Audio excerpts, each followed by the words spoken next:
Seorang pintar sekalipun tetap berperilaku bodoh dengan mencampur adukan keuangan pribadi dan perusahaan. Orang pintar berlogika sehingga bermimpi sesuatu yang secara logika bisa dicapai. Orang bodoh tidak peduli dengan logika, yang penting dia bermimpi sesuatu sangat besar. Bahkan sesuatu yang tidak mungkin dicapai menurut orang lain. Orang pintar mikir ribuan mil, jadi terasa berat. Saya nggak cuma melangkah saja, ngapain mikir, kan cuma selangkah. Banyak orang tanya, bisnis apa yang bagus?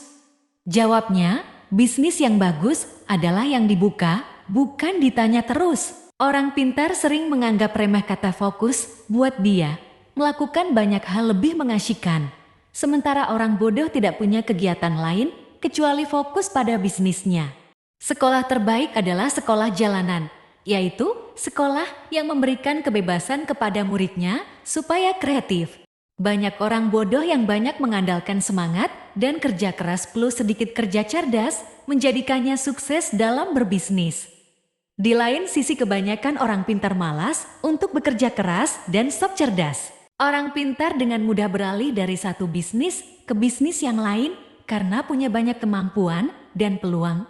Orang bodoh mau tidak mau harus menuntaskan satu bisnisnya saja. Saya bisnis cari rugi. Ketika rugi, saya semangat. Dan jika untung, bertambah rasa syukur saya. Gaji tinggi bukan jaminan kepuasan hidup. Bersyukur, berbagi, dan saling menyayangi, itulah kunci kepuasan hidup. Orang pintar menganggap sudah mengetahui banyak hal, tapi seringkali melupakan penjualan. Orang bodoh berpikir sederhana, yang penting produknya terjual.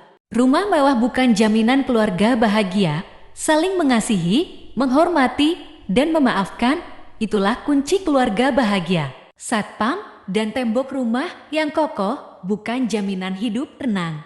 Hati yang damai, kasih, dan tiada kebencian itulah kunci ketenangan dan rasa aman. Semakin goblok seseorang akan kian banyak ilmu yang diperolehnya. Saya menggoblokkan diri sendiri sebelum menggoblokkan orang lain. Orang bodoh berjuang keras secepatnya mendapatkan uang agar bisa membayar pelamar kerja. Pebisnis itu harus nyentrik. Saya sudah menggoblokkan diri sendiri terlebih dahulu sebelum menggoblokkan orang lain. Saya tidak mau pengalaman dan pengetahuan yang saya miliki terkubur bersama tubuh saya ketika mati kelak. Kegagalan adalah bumbu kehidupan.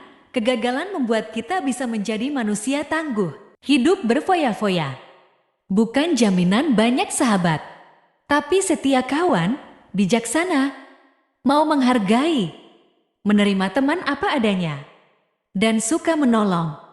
Itulah kunci banyak sahabat. Orang pintar sering sok tahu dengan mengerjakan dan memutuskan banyak hal dalam waktu sekaligus, sehingga prioritas terabaikan. Sedangkan bagi orang bodoh, yang paling mengancam, bisnisnya lah yang akan dijadikan prioritas. Orang pintar merasa gengsi ketika gagal di satu bidang, sehingga langsung beralih ke bidang lain ketika menghadapi hambatan. Orang bodoh seringkali tidak punya pilihan kecuali mengalahkan hambatan tersebut. Hidup kita itu sebaiknya ibarat bulan dan matahari.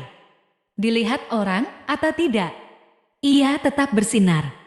Dihargai orang atau tidak, ia tetap menerangi. Diterima kasihi atau tidak, ia tetap berbagi. Kosmetik bukan jaminan kecantikan, tapi semangat, kasih, ceria, ramah, dan senyuman, itulah kunci kecantikan. Dengan mengingat Allah, hati menjadi tenang dalam segala aktivitas kita, maka akan bernilai ibadah